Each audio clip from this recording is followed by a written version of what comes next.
meu nome é Letícia Beccarini e hoje estou aqui para falar sobre o Bloco Econômico do Brasil, o Mercosul. E para falar mais sobre isso, estou aqui com Pedro Marcel.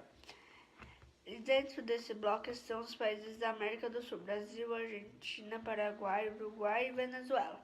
E de primeira pergunta, gostaria de saber quais foram os países suspensos do bloco e qual foi o motivo da suspensão e se o país voltou a fazer parte do bloco.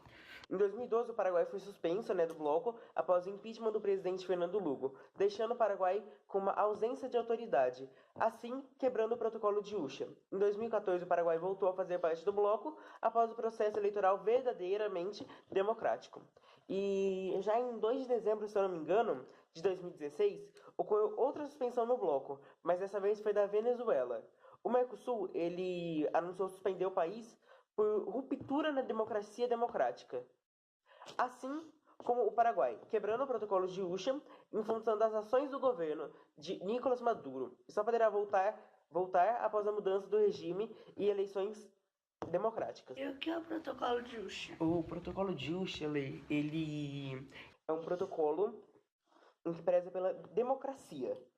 E a democracia, são as decisões políticas em que o povo decide. Isso é uma democracia.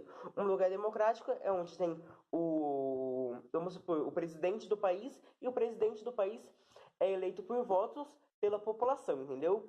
E o protocolo de Usha, ele não aceita outro tipo de governo senão um democrático. Durante a suspensão do Paraguai, houve uma votação, correto? Correto. Qual foi a votação e qual a mudança no bloco após essa votação? Teve uma votação, sim, e foi a votação para a entrada da Venezuela no bloco, né? E o Paraguai, por ele estar suspenso, ele não teve o voto, né? Seu voto foi nulo. E o Paraguai, ele sempre foi contra a entrada da Venezuela no bloco. E isso acontece principalmente em função das divergências políticas para com o governo de então presidente Hugo Chávez, que foi sucedido pelo Nicolás Maduro. Correto. Quais os benefícios e malefícios que a Venezuela trouxe para o bloco Mercosul?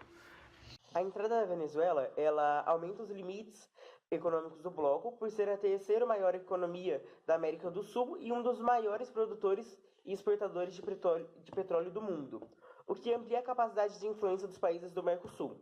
Os pontos negativos apontados envolvem, sobretudo, a política externa acirrada da Venezuela e suas relações com os Estados Unidos, o que gera incertezas. E aqui com o Pedro encerramos. E para mais perguntas, vamos falar com a Anne Ebuca. Olá, Anne. A Venezuela vem enfrentando uma crise, né? Qual é essa crise?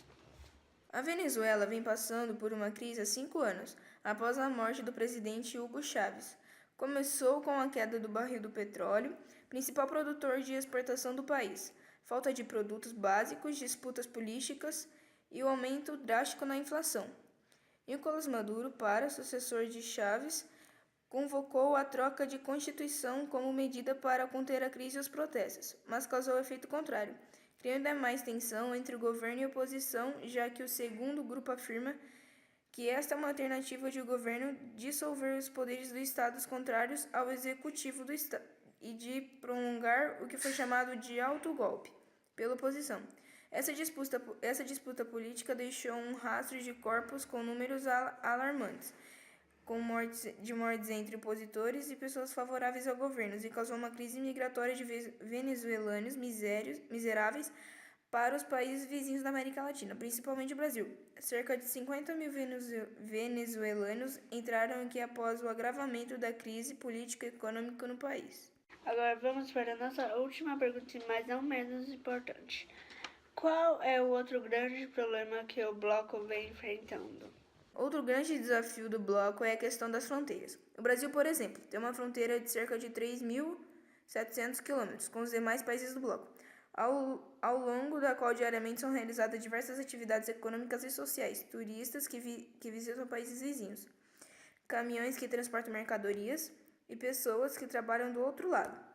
Devido a essa grande fronteira, os países devem trabalhar em conjunto para impedir que os problemas de um lado passem para o outro, como problemas ambientais, criminalidade e contrabando, que é o que vem acontecendo. Muito obrigado, Aninha e Pedro. E vamos ficar por aqui. Até a próxima edição.